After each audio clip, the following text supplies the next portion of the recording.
S'ils avaient un retour financier, toutes les études qui ont commencé à être faites montrent que ce retour serait infinitésimal par rapport aux bénéfices économiques que ces grands géants en retireraient.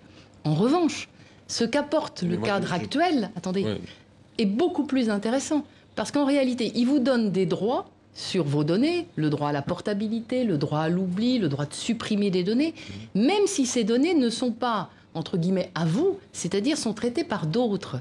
Et ça, c'est un droit qu'il ne faut justement pas abandonner. C'est un droit extrêmement puissant. C'est un droit, finalement, relatif à l'usage. Voyez.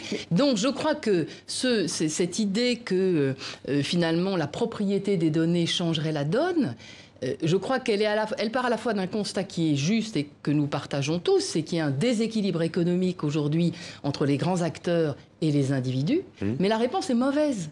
En réalité, la réponse du RGPD est beaucoup plus puissante puisqu'elle consiste à dire, face à ce déséquilibre initial, je vais dans le fond rééquilibrer la relation, d'une part en responsabilisant beaucoup plus les entreprises à travers un certain nombre d'obligations nouvelles, de transparence, d'accountability, comme il est dit dans le texte, et les personnes, à la fois à titre individuel et collectif, sont mieux outillées